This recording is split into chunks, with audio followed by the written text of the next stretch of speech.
Good morning, students. Let's pray. We pray to God Almighty to bless our institution. We pray to St. Peter, the patron of our college.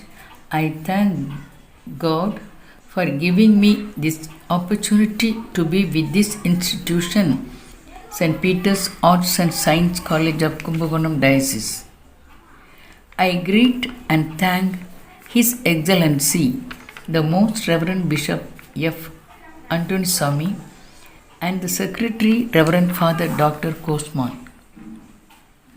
I wish the students who are the future architects of our nation India to study and to concentrate only on studies and the activities of curricular and extracurricular given to you to improve your personality.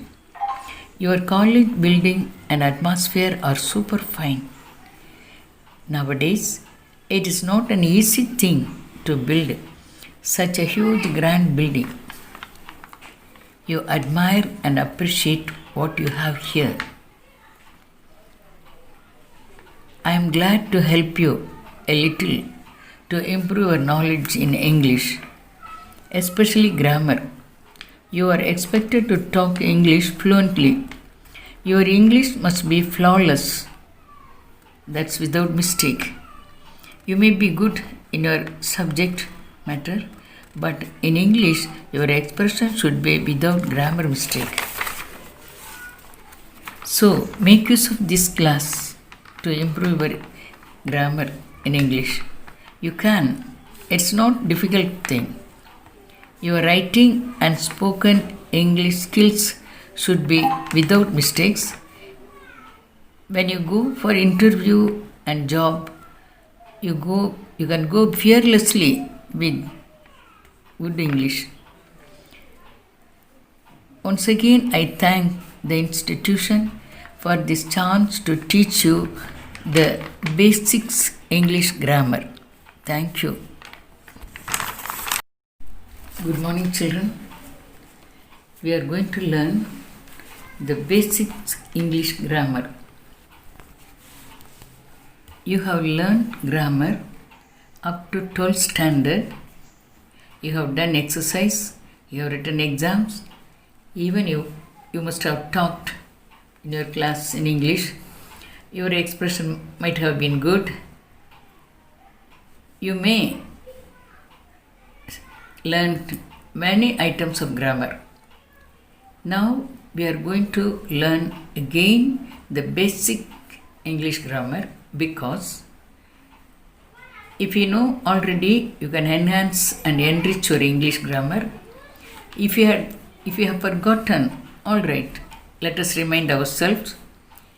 Even if you had not understood, we will again learn. So the purpose of this class is to make you learn the basic English grammar. Now I am going to use our mother tongue. Shall I? நம்முடைய தாய்மொழியில் இப்போ சொல்ல போகிறேன். எதை சொல்ல போகிறேன்னா, ஒரு மொழிக்கு அடிப்படை சென்டென்ஸ், வாக்கியம். அந்த வாக்கியத்துக்கு அடிப்படை எழுத்து, லெட்டர், வேர்ட், ஃப்ரேஸ், கிளாஸ் என்று நம்ம படிக்கிறோம். இப்போது இங்கிலீஷில் சென்டென்ஸை பல வகையாக பிரித்து படிக்கிறாங்க. எப்படின்னா, அதனுடைய கூறுகள், பாகங்களை பிரித்து காட்டுறாங்க. உதாரணமாக, முதல் வகை நம்ம படிச்சிருக்கிறோம், எல்லாம் நினைவுபடுத்திக் கொள்ளுங்கள் மறந்திருந்தால். ஒரு வாக்கியத்தை ரெண்டாக பிரிக்கிறாங்க. சப்ஜெக்ட், எழுவாய், பயனிலை என்று. அது இங்கிலீஷில் சப்ஜெக்ட், ப்ரெடிகேட். இப்போ நான் சொல்கிறதெல்லாம் மறுபடியும் போர்டில் வரும் இங்கிலீஷில். அதுக்கு முன்னால் நான் நம்ம தாய்மொழியில் சொல்கிறேன், ஏன்னா நல்லா விளங்கி கொள்ள வேண்டும் அதற்காக. அப்போ முதல் வகை என்ன படிக்க போகிறோம் அப்படின்னா, ரெண்டு பிரிவு, சப்ஜெக்ட், ப்ரெடிகேட். சப்ஜெக்ட், எழுவாய், பயனிலை. அடுத்த பிரிவு எப்படி சென்டென்ஸை பிரிக்க போகிறாங்கன்னா, எஸ்விஓ பேட்டர்ன்னு பிரிக்க போகிறாங்க. எஸ்விஓ பேட்டர்ன் என்று இப்பொழுது படிப்பதை முன்பு பார்ட்ஸ் ஆஃப் ஸ்பீச் என்று சொல்லிக் கொடுப்பார்கள். இப்பொழுது நீங்கள் படிச்சிருக்கிறீர்கள், பரீட்சை எழுதியிருக்கிறீங்க, நிறைய எக்ஸசைஸ் பண்ணியிருக்கீங்க. SVO பேட்டர்ன் அப்படின்னு சொல்லுவோம். Subject, verb, object. சில சென்ஸில் சப்ஜெக்ட், வேர்ப், ஆப்ஜெக்ட். ஆப்ஜெக்டை ரெண்டாக பிரிப்பாங்க. Direct object, indirect object. நினைவுக்கு வருதா? DO, IOன்னு. Indirect object DO, direct object DO, indirect object IO என்று பிரித்து படிக்கிறேங்க. அப்புறம் என்ன படிப்பீங்க? வேறு வகையான சென்டென்ஸ் என்னென்னா SVO A adjunct, SVO complement C, இப்படி பல வகையை பிரித்ததை நம்ம இந்த கிளாஸில் மறுபடியும் 8 பாகங்களாக படிக்க போகிறோம். அது ஒரு விஷயம். அந்த 8 பாகங்களாக படிக்க போகும் அந்த தலைப்புக்கு பேர் பார்ட்ஸ் ஆஃப் ஸ்பீச். ஸ்பீச் என்றால் பேசுவது, ஒரு மொழி, அதனால் அந்த மொழியில் உள்ள வாக்கியம் அப்படின்னு அர்த்தம். அதில் அதற்கு முன்னால் நீங்கள் ஏற்கனவே படித்த சில விஷயங்களை இப்போ ஞாபகத்துக்கு கொண்டு வர போகிறேன். எப்படின்னா, இந்த சென்டென்ஸில் வர்ற பாகங்கள் எல்லாம் என்னன்னு நம்ம கொண்டு வரணும். நவுன் என்பது சப்ஜெக்டாக எழுவாயாக வரும். பெயர் சொல்லாம் எழுவாயாக வரும். நம் செய்யும் செய்கை ஆக்ஷன் எல்லாம் வினைச்சொல்லாக வரும். இதை பற்றி அதிகமாக சொல்வது அட்வர்பாக வரும். சப்ஜெக்டை பற்றி, எழுவாயை பற்றி, ஒரு மனிதனை பற்றி சொல்வதெல்லாம் அட்ஜெக்டிவ் என்று வரும். இடைச்சொற்கள் வரும், கன்ஜங்ஷன். ப்ரிப்போசிஷன், நவுன் எந்த இடத்துல வைக்கிறோம், ப்ரிப்போசிஷன் வரும். இன்டர்ஜெக்ஷன், சடன் ஃபீலிங்ஸை பற்றி சொல்கிற அந்த கருத்துகள். வெர்பை பற்றி அதிகமாக சொல்வது அட்வர்ப். நவுனை பற்றி அதிகமாக சொல்லுவது அட்ஜெக்டிவ். இப்படி 8 பார்ட்ஸை நம்ம தெளிவாக விவரமாக படிக்க போகிறோம். அது போர்டில் நம்ம எழுதி போட்டு படிக்கிறோம். அதுக்கு முன்னால் நான் தமிழில் சொல்கிறேன். இன்னும் அடுத்த பாயிண்ட், அதாவது நல்லா விளங்கி கொள்ளணும்னா என்னென்னா, நம்ம அடுத்த ஒரு வகை சப்ஜெக்ட் எழுவாய் பயனல்னு பிரித்தோம். இன்னொரு வகை எப்படி பிரித்தாங்க? SVO pattern பிரிச்சிருக்கோம். இப்போ 3வது வகை என்ன? Parts of speech. 8 பாகங்கள் பிரித்து படிக்க போகிறோம். அந்த பார்ட்ஸ் ஆஃப் ஸ்பீச்சை பார்த்தோம் இல்லையா, 8 பிரிவு இருக்குன்னு, அதை நம்ம விரிவாக பார்ப்போம் ஆங்கிலத்தில். அதற்கு அடுத்தபடி நான் நினைவுபடுத்த விரும்புவது 2 விஷயம். ஒன்று, எத்தனை வகையான சென்டென்ஸ்கள் படித்திருக்கிறோம் என்று நினைவுபடுத்திக் கொள்வோம். ஸ்டேட்மெண்ட், சாதாரண வாக்கியம், ஒரு நடந்ததை சொல்லுவது. அதற்கு இன்னொரு பேர் அசர்ட்டிவ், போர்டில் வரும். அதற்கு இன்னொரு பேர் டெக்ளரேட்டிவ், சாதாரண ஃபேக்ட்ஸ், நடந்தது. 2வது வகை வாக்கியம் இன்ட்ராகேட்டிவ், கேள்வி வாக்கியம் என்று வரும். கேள்வி, டு கொஸ்டின். 3வது வகை இம்பரேட்டிவ் சென்டென்ஸ், கட்டளை வாக்கியம்னு வரும். இந்த கட்டளை வாக்கியத்தில் வேண்டுகோள், order, command, threatening, warning, advice, இப்படிப்பட்ட எல்லா வகையான ஒரு சென்டென்ஸும் எல்லா வகையான சென்டென்ஸ்களும் வர்றது இம்பரேட்டிவ் சென்டென்சஸ். 4வது எக்ஸ்க்ளமேட்ரி, அதாவது ஆச்சரியமானது, சடன் ஃபீலிங், நம்முடைய இமோஷன்ஸை வெளிக்காட்டும் அந்த எக்ஸ்ப்ரெஷன் உள்ள அந்த சென்டென்ஸ். ஆக நம்ம படிக்க போகிற சென்டென்ஸை 4 வகையாக பிரிப்பதை நாம் நினைவுபடுத்தி கொண்டோம். ஸ்டேட்மெண்ட் என்றும், இன்ட்ராகேட்டிவ் என்றும், இம்பரேட்டிவ் என்றும், எக்ஸ்க்ளமேட்ரி என்றும். ஸ்டேட்மெண்ட் சாதாரண வாக்கியம், இன்ட்ராகேட்டிவ் கேள்வி வாக்கியம், இம்பரேட்டிவ் கட்டளை வாக்கியம், எக்ஸ்க்ளமேட்ரி ஆச்சரிய வாக்கியம். அடுத்தது என்ன பார்க்க போகிறோன்னா, ஒரு இன்ட்ரெஸ்டிங்கான ஒரு விதத்தில் ஒன்று சொல்ல போகிறேன். என்ன சிறு பிள்ளைகளுக்கு சொல்கிற மாதிரி சொல்கிறீங்களே அப்படின்னு நினைக்கிறீங்களா? அப்படியே இருக்கட்டும், நல்லது, நினைவுபடுத்தி கொள்ளலாம். எப்படின்னா, இந்த உலகத்தில் உள்ள பொருளை நல்லா கவனிங்க. இந்த உலகத்தில் உள்ள பொருளை எல்லாம் 5 பாகமாக 5 வகையாக பிரிக்கிறாங்க. எப்படி அப்படின்னா, இந்த உலகத்தில் உள்ள சிறப்பான இடங்கள், ஆட்கள், பொருட்கள் இருக்குது. அப்படி அந்த பெயர்களை நாம் குறிப்பிடும் பொழுது அதற்கு பேர் ப்ராப்பர் நவுன், சிறப்பு பெயர். உங்களுக்கு நல்லா தெரியும், ஆனால் மறுபடியும் வேறு கோணத்தில் சொல்கிறேன். உலகத்தில் உள்ள பொருளை 5 வகையாக பிரிக்கிறாங்க. சிறப்பு பெயர், உதாரணமாக ஹிமாலயா ஒன்று தான் இருக்குது, கேஞ்சஸ் ஒன்று தான் இருக்குது, ராக்கி மலைத்தொடர் ஒன்று தான் இருக்குது, ஆல்ப்ஸ் ஒன்று தான் இருக்குது, பிரம்மபுத்திரா ஒன்று தான் இருக்குது. ஒரு பேர், கீதா, ராமன், ஜார்ஜ், அப்துல், இதெல்லாம் ஒருத்தர் தான், ஒருத்தரை யுனிக்காக இருக்கும். இப்போ இந்த ஊரில் 4 ராஜன் என்ற பேருள்ள ஆண்கள் இருந்தாலும் ஒவ்வொருவரும் யுனிக், தனித்தன்மை, ஒவ்வொருவரும் ப்ராப்பர் நவுன். கமலான்னு 10 பிள்ளைகள் இருக்கலாம், 10 பேர் இருக்கலாம். ஆனால் ஒவ்வொருத்தரும் ப்ராப்பர் நவுன், தனித்தன்மை. அப்புறம் நதிகள் மலைகள் நிச்சயமாக ஒன்று தான் இருக்கும். அப்படி நதின்னு சொன்னால் காமன் நவுன் வந்துடும், பிரம்மபுத்திரானா ப்ராப்பர் நவுன் வந்துடும். மலைன்னா காமன் நவுன் வரும், பொது பெயர். ஹிமாலயாஸ்னால் குறிப்பிட்டு இந்தியாவுக்கு வடக்கே இருக்க அரண் போன்ற மலை என்று வந்துவிடும். ஆக உலகத்துள்ள பொருளை 5 வகையாக பிரிக்கும் பொழுது முதல்ல சிறப்பு பெயர், அது ப்ராப்பர் நவுன். ரெண்டாவது காமன் நவுன், பொது பெயர், டீச்சர். காமன் நவுன் பொது பெயர், டீச்சர், டாக்டர், லாயர், நர்ஸ். உங்களுக்கு நல்லா தெரியும், டீச்சர்னால் உங்களுக்கு சொல்லிக் கொடுத்த டீச்சருடைய அந்த ப்ராப்பர் நவுன்னா மாஸ்டருடைய பேர் எடுத்துக்கொள்ளலாம். நர்ஸ், பேர்டு, என்ன பேர்டு, குக்கு பேர்டா அல்லது பீகாக்கா அப்படின்னு தெரியாது. பேர்டு, கேர்ள், பாய், இதெல்லாம் பொது பெயர், உங்களுக்கு தெரியும், படிச்சிருக்கீங்க. அடுத்தது கலெக்டிவ் நவுன். கலெக்டிவ் நவுன் கூட்டு பெயர். எப்படி கூட்டு பெயர்? கிளாஸ், அசம்பிளி, க்ரௌடு, பார்லிமெண்ட், இதெல்லாம் கூட்டு பெயர். அப்ஸ்ட்ராக்ட் நவுன் குணப்பெயர் அல்லது பண்பு பெயர். குணம், குட்னஸ், பிரேவரி, லேசினஸ், ஆனஸ்டி, நிறைய இப்படி நவுன் இருக்குது. அந்த நவுனெல்லாம் நம்ம அடுத்து படிக்க போகிறோம், எல்லாம் லிஸ்ட்டில் கொடுத்துருக்கோம். அடுத்தது மெட்டீரியல் நவுன், அதாவது மூலப்பொருள். இப்போ செயின் செய்யணுன்னா கோல்டு, மர ஜாமான் செய்யணுன்னா உட்டு, இரும்பு ஜாமான் செய்யணுன்னா அயன், மூலப்பொருள். ஆக உலகத்தில் உள்ள பொருட்களை 5 வகையாக பிரிக்காங்க. ப்ராப்பர் நவுன் சிறப்பு பெயர், காமன் நவுன் பொது பெயர், கலெக்டிவ் நவுன் கூட்டு பெயர், அப்ஸ்ட்ராக்ட் நவுன் குணப்பெயர், மெட்டீரியல் உலோகப்பெயர். இப்படி பிரித்த அந்த நவுன்களை வைத்துக்கொண்டு நம்ம என்ன செய்கிறோம்? சப்ஜெக்ட் போகிறோம். இதுதான் சப்ஜெக்டாக வருது. இந்த 5 நவுனும் ஒரு வாக்கியத்தினுடைய சப்ஜெக்டாக வருது. அதுக்கு இன்னொரு பேர் noun. For example, Rajan went to the market, Rajan. The bird flew, bird வந்துருச்சா common noun.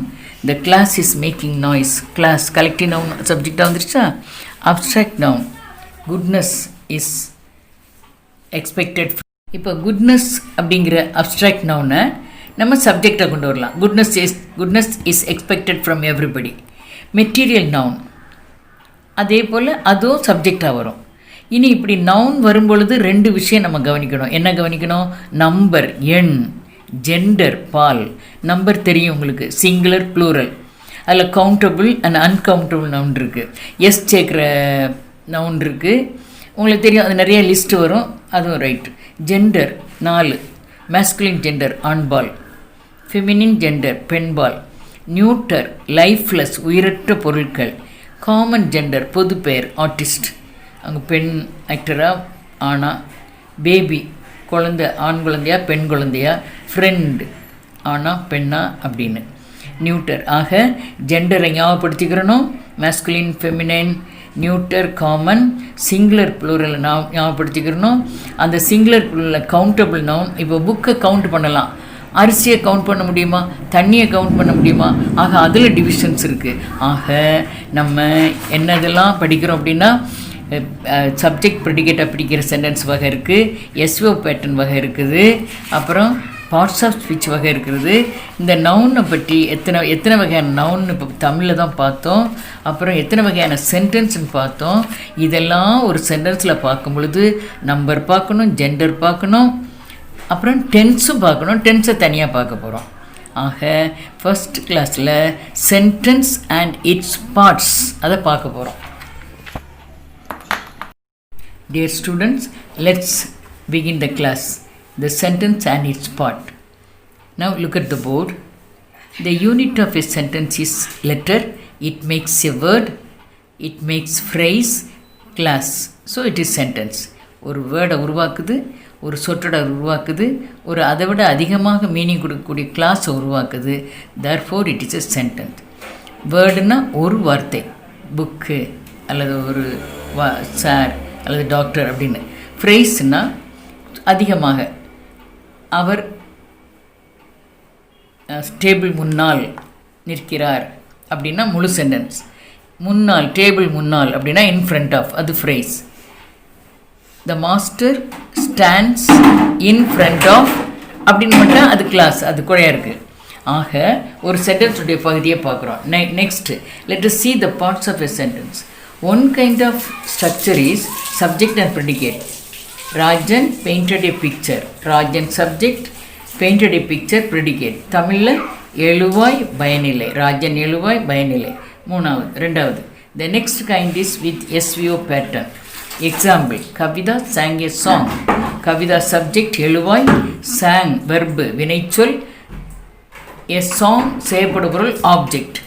Kinds of sentence நான் தமிழில் சொன்னேன், அது திருப்பி ஒரு வாசிக்கிறேன் பாருங்கள். Statement, assertive, டெக்ளரேட்டிவ். அசர்ட்டிவை கீழே பாருங்கள் ரெண்டாக பிரிச்சிருக்கிறோம். அசர்ட்டிவ் சென்டென்ஸை ரெண்டாக பிரிக்கிறாங்க, affirmative, negative. For example, affirmative we can take as positive, negative. Peacock is a beautiful bird, affirmative. Negative, peacock is not a beautiful bird. If there is negative sense, but it is not any different kind, it is only assertive. Peacock is a bit assertive, peacock is not, that's also statement. So assertive is divided. So that is statement. So we have to remind ourselves, statement, interrogative, கேள்வி வார்த்தை, கேள்வி வாக்கியம். என்னெல்லாம் ஆரம்பிக்கும், ஆப்துல ஆரம்பிக்கும், WH கொஸ்டினில் ஆரம்பிக்கும். உங்களுக்கு தெரியும் WH ஞாபகம் இருக்குதா? வாட், வென், விச் அதில் ஆரம்பிக்கும். Imperative, different kinds of sentences. Don't go there, sleep at once, close the door, like that.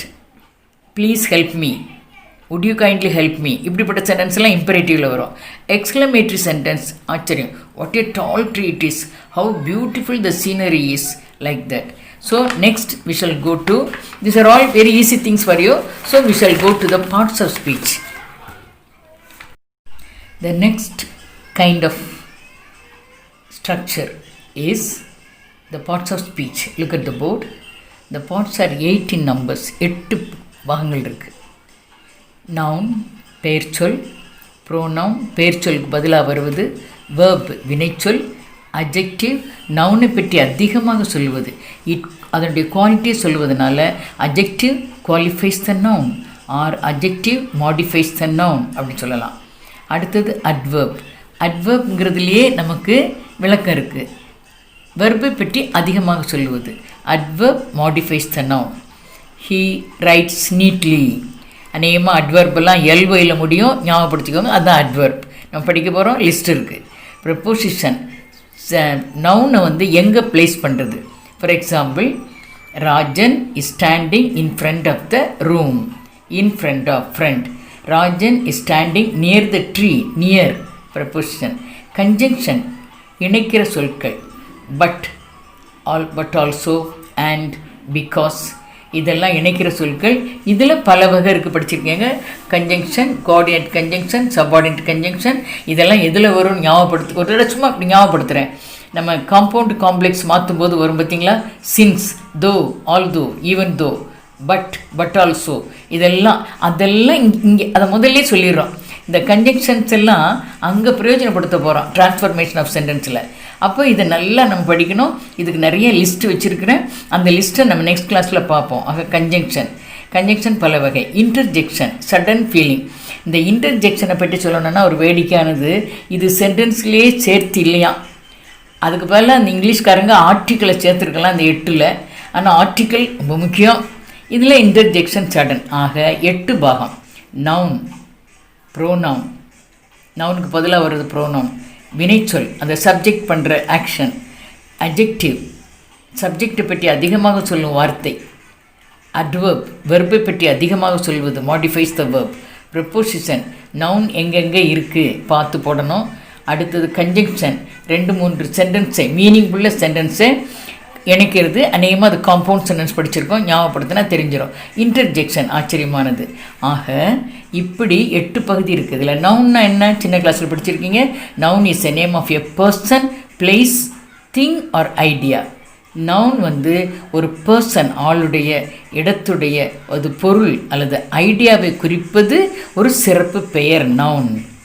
அடுத்தது அதில் என்னென்ன பார்த்தோம், நான் தமிழில் சொன்னேன் இல்லைம்மா, proper noun, common noun, collective noun, abstract noun, material noun. இது அவ்வளோ இந்த நவுனில் வருது. இந்த நவுனுடைய டிவிஷன்லாம் நமக்கு தெரியும். Countable noun, uncountable. இந்த நவுனுக்கு சிங்குலர், எண், ஒருமை பன்மை இருக்குது. இந்த நவுனுக்கெல்லாம் ஜெண்டர் இருக்குது, பால் இருக்குது. அப்போ masculine, feminine, common gender, நியூட்டர் gender.